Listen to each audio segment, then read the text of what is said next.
गीता में एक श्लोक है, यदा यदा ही धर्मस्य ग्लानिर्भवति भारत अभ्युत्थानम धर्मस्य तदात्मानं सृजाम्यहम्।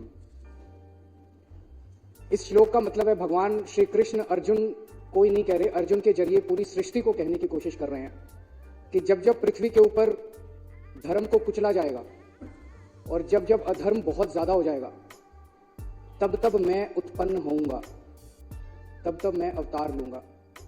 एक तरह से भगवान ने मानव जाति को एक बहुत बड़ा भरोसा दिया है। कई ऐसे मौके आते हैं मानव इतिहास में जब अधर्म बहुत ज्यादा हो जाता है, बहुत ज्यादा हो जाता है और लोगों को लगने लगता है कि सच्चाई से कुछ नहीं होगा, ईमानदारी से कुछ नहीं होगा, अधर्म करने से ही होगा। चारों तरफ अधर्म का बोलबाला हो जाता है, आदमी, अच्छे लोग उम्मीद खो बैठते हैं। ऐसे मौकों के लिए भगवान ने इस मानव जाति को यह भरोसा दिया है कि अगर ऐसा मौका आएगा तब तब मैं मानव जाति के कल्याण के लिए और मानव जाति को उस परिस्थिति से निकालने के लिए मैं अवतार लूंगा या उत्पन्न होऊंगा। ये बहुत बड़ा भरोसा है भगवान का मानव जाति को।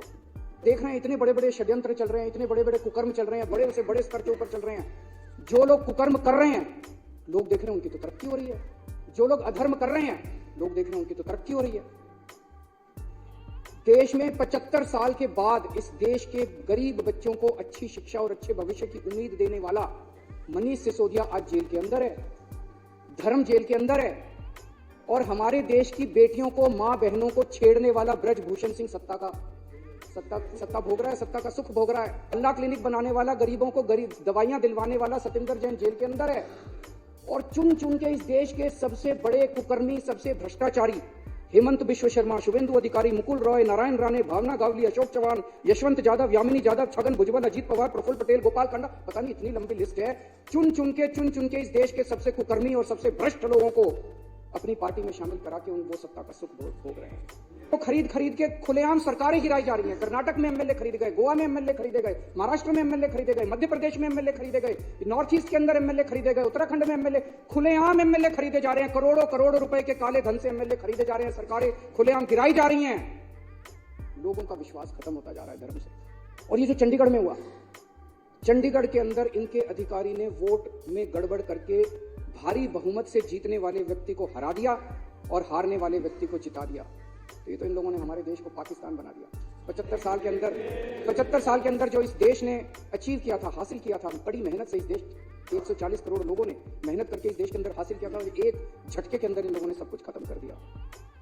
आज चुनाव जीतने के लिए इनको जो मर्जी करना पड़े करेंगे, ईवीएम में धांधली करनी पड़े करेंगे, ईडी पीछे लगानी पड़े लगाएंगे, सरकारें गिराने के लिए जो मर्जी करना पड़े करेंगे। आज सारे विपक्ष के नेताओं को एक एक करके ये जेल में डालते जा रहे हैं। चुनाव तो लड़ने के लिए कोई बचेगा ही नहीं।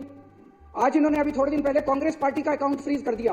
अब चारों तरफ चर्चा है, अगला आम आदमी पार्टी का अकाउंट फ्रीज करने जा रहे हैं। खुलेआम कह रहे हैं हम तो 370 सीट जीत रहे हैं। 370 कहने का मतलब यह है इस देश के 140 करोड़ लोगों की जरूरत नहीं है। वो कह रहे हैं तुम जाओ भाड़ में, 370 सीट हमारे पास मशीन है, मशीन से 370 सीटें आ रही हैं हमारी।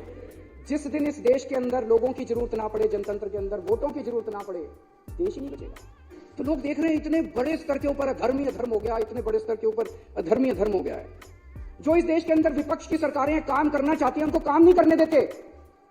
इससे बड़ा अधर्म क्या होगा कि गरीबों की दवाइयां रोक दी गई, अस्पतालों के अंदर गरीबों की दवाइयां रोक दी गई, गरीबों के टेस्ट रोक दिए गए, गरीबों को मरने के लिए सड़कों के ऊपर बेहाल छोड़ दिया गया।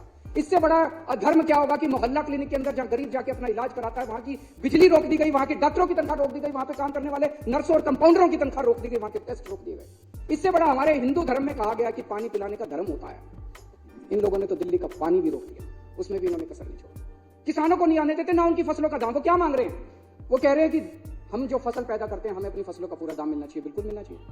फसलों का दाम भी नहीं देंगे, प्रोटेस्ट भी नहीं करने देंगे। आज इस देश का युवा बेरोजगार है, उसको नौकरी देने के इनके पास कुछ नहीं है, दर दर की ठोकरें खा रहा है। व्यापारी बुरे हाल है, महिलाएं, उनका घर का खर्चा नहीं चल रहा, महंगाई इन लोगों ने इतनी ज्यादा कर दी। और एक गरीब दिल्ली के अंदर हम देख रहे हैं कि झुग्गियां एक के बाद एक झुग्गियां तोड़ी जा रही है। तो खुलेआम इतना अधर्म हो गया, खुलेआम इतना चारों तरफ इतना ज्यादा अधर्म हो गया कि अब भगवान ने तय किया कि मुझे अवतार लेना पड़ेगा। समय आ गया जब मुझे उत्पन्न होना पड़ेगा और पिछले मुझे हस्तक्षेप करना पड़ेगा। और पिछले कुछ दिनों की घटनाएं ये दिखाती हैं कि भगवान ने सीधे तौर पे हस्तक्षेप करने की और उत्पन्न होने का निर्णय ले लिया। चंडीगढ़ में मेयर का चुनाव हुआ, सुबह वोटिंग पड़ी। वोटिंग पढ़ने के बाद एक प्रिजाइडिंग ऑफिसर था, पीठासीन अधिकारी अनिल मसीह, इन्हीं का आदमी था। अनिल मसीह तो मोहरा है, पीछे तो वो है, उन्हीं का आदमी था। उस दिन इन लोगों ने तय किया कि आज उस हॉल के अंदर द्रौपदी का चीरहरण करेंगे। उन लोगों ने, इन कौरवों ने तय किया कि आज हम जनतंत्र का, भारतीय जनतंत्र का चीरहरण करेंगे। पूरी प्लानिंग करके आए थे। उसने तय किया कि मैं असली वोटों के ऊपर उनको ठप्पे मार मार के, डिफेस कर करके उनको इनवैलिड घोषित कर दूंगा और हारे हुए को जिता दूंगा। अब वहां पे श्री कृष्ण जी पहुंच गए द्रौपदी का चीरहरण रोकने के लिए। उस कमरे में दिखाई नहीं दिए किसी को दृश्य थे, लेकिन थे वहां पे। आप लोगों ने अगर वीडियो में देखा हो, वीडियो में वहां जितने बीजेपी वाले मौजूद थे सारे कह रहे हैं कैमरे ऑफ करो, कैमरे। देखिए आपने वीडियो, सारे चिल्ला रहे हैं कैमरे ऑफ करो, कैमरे ऑफ करो। कैमरे ऑफ क्यों नहीं हुए? श्री कृष्ण जी वहां मौजूद थे, उन्होंने कैमरे ऑफ किए। ये कोई संयोग नहीं है, ये ऊपर वाले का इशारा है, ऊपर वाले का। इतनी बड़ी दुनिया की सबसे बड़ी पार्टी जो पूरे दुनिया के अंदर, हम तो सबसे बड़ी पार्टी, सबसे बड़ी पार्टी को 5 मिनट के अंदर भगवान ने पूरे देश के सामने बेनकाब कर दिया। जो लोग द्रौपदी का चीरहरण करने आए थे, भगवान श्री कृष्ण ने उनको पूरे देश के सामने उनका चीरहरण करके छोड़ा। और अध्यक्ष महोदय, उसके बाद की जो घटनाक्रम है, जिस तरह से सुप्रीम कोर्ट के अंदर यह मामला चला, हम लोग अदालतों को मंदिर की तरह मानते हैं। न्याय देना भगवान का काम है, न्याय भगवान देता है। इसलिए जज को भगवान का, जब जज अपनी कुर्सी पे बैठ के फैसले सुनाता है तो कहा जाता है कि एक तरह से भगवान फैसला सुना रहा है। लेकिन कल जो कुछ सुप्रीम कोर्ट के अंदर घटा, वो उससे कुछ ज्यादा ही बड़ा था। ऐसे लगा जैसे उस सुप्रीम कोर्ट के अंदर भी कहीं ना कहीं श्री कृष्ण मौजूद थे। ऐसे लगा जैसे वहां सुप्रीम कोर्ट के अंदर भी भगवान मौजूद थे। ऐसे लगा जैसे चीफ जस्टिस ऑफ इंडिया के अंदर भगवान बोल रहे थे। ऐसे लगा जैसे चीफ जस्टिस ऑफ इंडिया के जुबान के ऊपर भगवान बैठे हुए थे, भगवान उनके जरिए बोल रहे थे। तो ये जो कल पूरा घटनाक्रम हुआ, वो ये दिखाता है कि अब हम, सबसे पहले तो सुप्रीम कोर्ट का बहुत बहुत शुक्रिया। इस सदन के माध्यम से हम इस सदन के माध्यम से सुप्रीम कोर्ट का शुक्रिया अदा करना चाहते हैं। उस पूरी बेंच का शुक्रिया अदा करना चाहते हैं। खासकर चीफ जस्टिस ऑफ इंडिया का शुक्रिया अदा करना चाहते हैं, जिन्होंने इतने कठिन समय के अंदर हमारे देश को, जनतंत्र को बचाने का काम किया। आज पूरे देश के सामने भगवान ने बेनकाब करके एक साफ साफ मैसेज दे दिया। भगवान ने, बीजेपी चुनाव जीतती नहीं है, बीजेपी चुनाव चोरी करती है। ये कोई संयोग नहीं है कि एक छोटा सा चुनाव, चंडीगढ़ के मेयर का चुनाव क्या होता है, कुछ भी नहीं होता। हमने तो ऐसे सोचा था उस दिन कि ऐसे ही हो जाएगा। हमें तो एक छोटे से चुनाव ने पूरे देश के अंदर सारे देश को हिला दिया। कुछ ना कुछ तो भगवान बताने की कोशिश कर रहे हैं, संदेश देने की कोशिश कर रहे हैं। तो भगवान का संदेश है, मैं आ गया हूं।